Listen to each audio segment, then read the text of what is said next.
ஏமா இப்போ காசை எடுத்துக்கிட வைக்கிறியா எப்படி? அதான் சொல்றேன்ல அவர் இல்லன்ட்டு. அவர் வந்ததுக்கு அப்புறம் வந்து வாங்கிக்கோங்க. ஏமா 3 நாளா நீ இந்த கதை தான் சொல்லிட்டு இருக்க. இப்போ எனக்கு காசு வரணும், இல்லைன்னா உன் வீட்டுக்காரன் வரணும். அதான் சொல்றேன்ல அவர் இல்லன்ட்டு. அவர் வந்ததுக்கு அப்புறம் கூப்பிட்டு விடுறேன், அப்ப வாங்க. ஏய் இங்க பாரு, என்ன 2 பேருமா சேர்ந்து ஏன்ட்டே டக்கால்ட்டி வேலை காட்டலாம்னு நினைக்கீங்களா? உன் வீட்டுக்காரனை வீட்லயே வச்சுட்டு இல்லைன்னுங்கிறியா? ஏன் கடன் வாங்கும்போது நல்லா இருந்துச்சா உங்களுக்கெல்லாம்? அதை திருப்பி கேட்டா இவ இல்ல அவ இல்லன்ட்டு சமாளிப்பா. இங்க பாரு, கடன் ஒண்ணு நாங்க உன்கிட்ட இருந்து வாங்கல.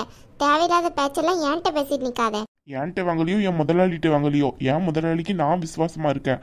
அதனாலதான் உன்கிட்ட வந்து நான் டெய்லி இந்த மாதிரி புலம்பிட்டு இருக்கேன். இது ஏன் கடனா இருந்துன்னு வச்சுக்கோ, அவ்வளவுதான். நடக்கிறது வேறங்க. ஏய் என்ன பண்ணுவ? இங்க பாரு, போலீஸுக்கு போன் பண்ணிடுவேன். பண்ணு, வந்து உங்களை தான் அரெஸ்ட் பண்ணிட்டு போவாங்க. எங்களை அரெஸ்ட் பண்ணுவாங்க. கடன் வாங்கினது காணாம வெட்டி பேச்ச பாரு, வெட்டி பேச்ச. என்ன செய்யனே தெரியல. இவர் வேற 2-3 நாளா ஓடி ஒளிஞ்சிட்டு இருக்காரு. கடனை கொடுக்கறதுக்கு கையில ஏதாவது காசு இருந்தா தானே கொடுக்க முடியும். இங்க பாரு, நாளைக்கு எனக்கு முழு பணமும் திருப்பி வந்து ஆகணும். இல்லன்னு வை, இந்த மாதிரி நின்று பேசிட்டு இருக்க மாட்டேன். வீட்டுல உள்ள திங்ஸ் எல்லாத்தையும் தூக்கி வெளியே கடாசிரும் பத்துக்கோ. சரஸ்வதி, அம்மாடி சரஸ்வதி. ஐயோ சித்தி என்ன சொல்லாம கொள்ளாம வந்திருக்காங்க. ஐயோ இந்த கடை வாங்கினவரே நிக்கிறானே, இவங்க கிட்ட எதுவும் உளறிடக்கூடாது. அது வேற ரொம்ப பயமா இருக்கு. அவங்க எனக்கு இந்த பெரிய உதவி பண்ணதே ரொம்ப பெரிய விஷயம். இதுக்கிடையில என்னோட கடனையும் நான் அவங்க தலையில கட்ட முடியாது. இவர் ஏதோ சொல்லிடக்கூடாது அவங்க கிட்ட. சித்தி வாங்க, சித்தி வாங்க. என்னது சித்தியா?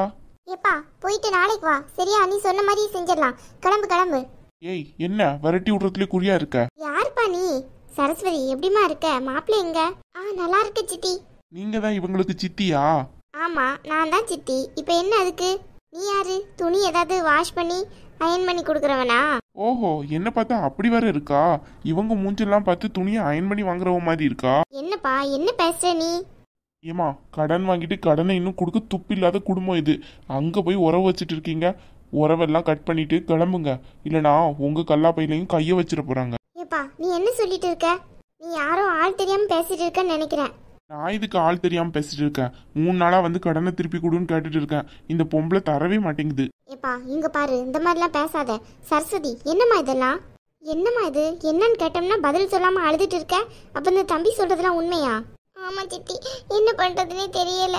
அவர் கொஞ்சம் கடன் வாங்கி வச்சுட்டாரு. இடையில அவருக்கு கொஞ்சம் வேலை போயிட்டு, அதனால எப்படி நாங்க சமாளிக்கிறதுனே தெரியாம கடன் வாங்கிட்டாரு.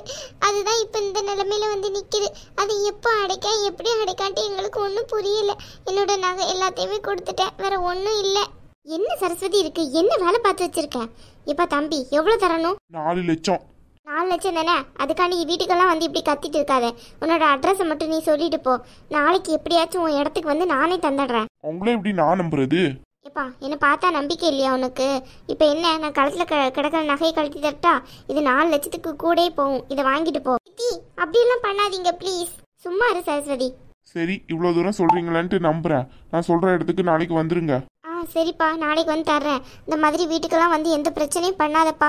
பாவம் அவ நல்ல வளர்ந்த பொண்ணு, இப்போ இந்த நிலைமையில கஷ்டப்பட்டுட்டு இருக்கா. அவளை போய் இப்படி நீ மேலும் கஷ்டப்படுத்தாத. நான் ஏமா இவங்கள கஷ்டப்படுத்த போறேன்? 4 நாளா இவங்க இப்படிதான் என்ன போட்டு டார்ச்சர் பண்றாங்க. காசு கேட்டாலும் தர மாட்டேங்காங்க.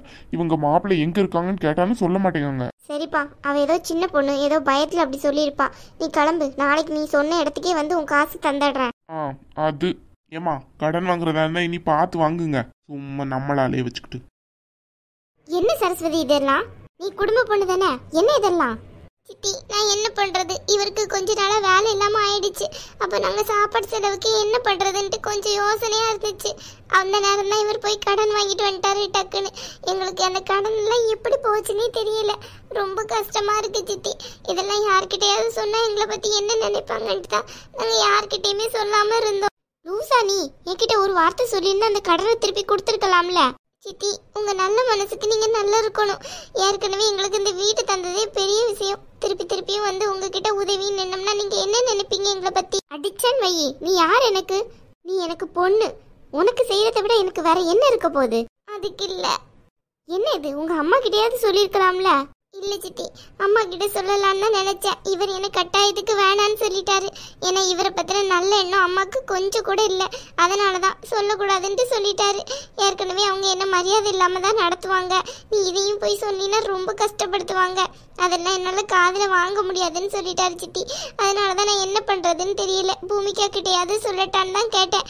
இவர் அங்கேயும் சொல்லக்கூடாதுன்னு சொல்லிட்டாரு. என் தங்கச்சி கஷ்டப்படுறது என்னால பார்க்க முடியாதுன்னு சொல்லிட்டாரு சித்தி. அப்போ எங்க வீட்டு பொண்ணு மட்டும் நீ மட்டும் கஷ்டப்படணுமா? அவங்க தங்கச்சி நல்லா இருக்கணும், அவங்க வீட்டுல நல்லா இருக்கணும், எல்லாம் அந்த அம்மா செஞ்ச வேலை தானே. உங்களை ஒழுங்கா அந்த வீட்டுல விட்டு இருந்தா இவ்வளோ நிலைமை வந்திருக்குமா? இவ்வளோ சொத்து எல்லாம் இருந்தும் இந்த வீட்டுல வந்து நீங்க இப்படி கஷ்டப்படணுமா? நான் என்ன பண்றது சித்தி? அவர் சொல்ல மீறி என்னால இவளையே யாருக்கிட்டையுமே கடனும் வாங்க முடியல, சொல்லவும் முடியல. அண்ணன்கிட்டையாவது கேட்டு பாக்குறேன்னு சொன்னேன். அதுக்கும் அவர் முடியாதுன்னு சொல்லிட்டாரு. நான் எப்படியாச்சும் கடனை திருப்பி கொடுத்துக்கிடுறேன்ட்டு இப்போ ஒரு சின்ன கம்பெனில தான் வேலைக்கு போயிட்டு இருக்காரு. அங்க வர்ற சம்பளம் எங்களோட வீட்டுக்கே சரியா இருக்கு. இந்த கடன்காரன் வேற 4 நாளா வந்து என்ன டார்ச்சர் பண்றான். கடனை திருப்பி கொடு, கடனை திருப்பி கொடுன்ட்டு. என் கையில இருந்தா நான் கொடுக்க மாட்டேனா? நான் என்ன பண்றதுன்னு தெரியாம ரொம்ப முழிச்சுட்டு தான் இருந்தேன். என்னம்மா சரஸ்வதி, நீ இப்படி லூஸ் மாதிரி இருக்க? என்கிட்ட ஒரு வார்த்தை சொல்லியிருந்தா அந்த கடனை நம்ம திருப்பி கொடுத்துருக்கலாம்ல. இப்படியே இருப்ப? சரி விடு, கவலைப்படாத. இந்த 4 லட்சம் தான் கடன் இருக்கா இல்ல வேற ஏதாவது இருக்கா சொல்லு, அதையும் நான் நாளைக்கே கொண்டு வந்து தந்துடுறேன். அதெல்லாம் ஒண்ணும் இல்ல சித்தி, இவர்கிட்ட மட்டும்தான் வாங்கினதுதான் இருக்கு. வேற யாருக்கிட்டையும் நாங்க எந்த கடனும் வாங்கல. இங்க பாரு, நீ இப்படியெல்லாம் இருக்காது சரஸ்வதி. ஏதாவது ஒரு தேவைனா அதை செய்யறதுக்கு தானே நாங்கள் இருக்கோம். ஒன்றும் நீ உங்கள் வீட்டில் சொல்லணும், இல்லைனா அம்மாவுக்கு தெரியாமல் என்கிட்ட சொல்லியிருக்கலாம்ல. நான் எப்படியாச்சும் அந்த காசை வந்து உன்கிட்ட கொடுத்துருப்பேன்ல. இப்படி இருந்துட்டியே, இவ்வளோ கஷ்டம் நீ படணுன்ட்டு என்ன உனக்கு வந்துடுச்சு? இல்லை சித்தி, எவ்வளோ நாளைக்கு தான் நான் உங்களே கஷ்டப்படுத்திட்டு இருக்க முடியும்? ஏற்கனவே நீங்கள் இந்த வீடு தந்ததே எனக்கு பெரிய பிச்சை மாதிரி தான். அதுவே எனக்கு ரொம்ப கஷ்டமாக இருக்குது உங்ககிட்ட இருந்து வாங்கியிருக்கோமேன்ட்டு. ஒரு நாளும் இந்த வீட்டில் இருக்கையிலாம் எனக்கு அவ்வளோ அழுகையாக வந்துட்டு இருக்கு. சரி விடு, அதை பற்றியெல்லாம் ஒன்றும் நீ நினைக்காத. நீ யாரு? என்னோட பொண்ணு தானே, உனக்கு தரத்துக்கு எனக்கு உரிமை இல்லையா? இங்கே பாரு, நீ என்னை சித்தின்னு நினச்சோம்னா இந்த வீட்டை தந்ததை பற்றி இனி நீ பேசக்கூடாது, புரியுதா? சரி சித்தி. முதல்ல அழாத, கண்ணத்தோட. எங்கள் வீட்டு பொண்ணு இப்படி கண்ணை கசக்கிட்டு நிற்கிறதா? இதெல்லாம் நான் கொஞ்சம் கூட எதிர்பார்க்கல உங்ககிட்ட இருந்து. இன்னைக்கு மதன் வரட்டும், நான் பேசிட்டு தான் இங்கேருந்து கிளம்புவேன். ஐயோ சித்தி, அவரே ரொம்ப நொந்து போயிருக்காரு. நாங்கள் இந்த நிலைமைக்கெல்லாம் வருவோன்ட்டு கொஞ்சம் கூட நினச்சி கூட பார்க்கல. ஒரு மாதத்துக்கு முன்னாடிலாம் பாப்பாவுக்கு பால் பட்டிக்கு வாங்கக்கூடாது எங்களுக்கு காசு இல்லை. ரொம்ப கஷ்டமாக இருந்துச்சு. அதுக்கப்புறம் பூமிக்கா வரையில தான் எல்லாம் வாங்கி கொடுத்தா. அதுதான் இன்னுமே ஓடிக்கிட்டு இருக்கு. அவகிட்ட கூட நாங்கள் சொல்லலை இவ்வளோ கஷ்டப்படுறோன்ட்டு. இங்கே பாரு சரஸ்வதி, வாழ்க்கையில் கஷ்டமும் நஷ்டமும் எல்லாமே கலந்து தான் வரும். ஒரு நேரம் சந்தோஷம் இருக்கும், ஒரு நேரம் கஷ்டம் இருக்கும். கஷ்டத்தை இப்படியே அடுத்தவங்க கிட்ட ஷேர் பண்ணாமல் உனக்குள்ளே வச்சிருந்தேன்னு வச்சுக்கோ, அது உனக்கு ரொம்ப கஷ்டமாயிடும்.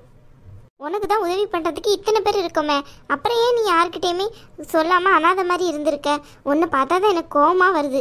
இல்லை சித்தி, எவ்வளோதான் கஷ்டப்படுறாலும் உங்ககிட்டலாம் வந்து நிற்கக்கூடாதுன்னு தான் நினச்சேன். இன்னைக்கு நீங்களே வந்ததுனால தான் நான் எல்லாம் உண்மையை சொல்கிற மாதிரி ஆயிடுச்சு. சரி அதெல்லாம் விடு, அழாத. முதல்ல கண்ணத்தோட. இங்கே பாரு, உனக்கு கிரேப்ஸ் பிடிக்கும்ட்டு வர்ற வழியில் வாங்கிட்டு வந்து இந்தா, இதை உள்ளே எடுத்து வச்சிரு, புரியுதா? சரி சித்தி. நாளைக்கு வந்து நான் காசு தர்றேன். மதன் வந்ததுக்கப்புறம் நான் பேசிட்டே இங்கேருந்து கிளம்புறேன். நீ இப்படியெல்லாம் இனி அழக்கூடாது, புரியுதா? சரி சித்தி. சித்தி, உங்ககிட்ட ஒன்று கேட்கட்டுமா? என்னம்மா, என்ன தயக்கம் என்கிட்ட கேட்கறதுல? கேளு. இல்லை சித்தி, அவர் வேலை பார்க்குற கம்பெனி அவ்வளோவா சரியில்லை. நீங்கள் பேசாமல் சித்தப்பா கிட்ட சொல்லி இவருக்கு ஒரு வேலை வாங்கி கொடுக்குறீங்களா நம்ம கம்பெனிலே? உன்னை அடிச்சிரும் பார்த்துக்கோ. என்ன சித்தி, ஏதாவது தப்பாக கட்டனா? சாரி சித்தி, இதனால தான் யார்கிட்டையும் உதவி கேட்கறதுக்கு ரொம்ப யோசனையாக இருக்குது. நீங்கள் எனக்கு வீடு தந்திருக்கீங்க, இப்போ கடனை வேறு தரப்போறீங்க. நான் போய் இப்படி கேட்பேன்ட்டு நீங்கள் நினச்சி பார்த்துருக்க மாட்டீங்க. சாரி சித்தி, நான் இனிமேல் இப்படியெல்லாம் உங்ககிட்ட கேட்க மாட்டேன். சும்மா இரு சரஸ்வதி, என்ன பேசிட்டு இருக்க நீ? நாளைக்கே நம்ம கம்பெனிக்கு நீ வர சொல்கிற அவரை. சித்தி, பின்ன நம்ம பிள்ளைக்கு இல்லாத வேலை வேற யாருக்கு? ரொம்ப தேங்க்ஸ் சித்தி. இங்கே பாரு, தேங்க்ஸ் சொல்லிட்டு இருந்தா உனக்கு அடி விழும் பார்த்துக்கோ. போய் இதை உள்ளே வச்சுட்டு பாப்பாவை தூக்கிட்டு வா. சரி சித்தி.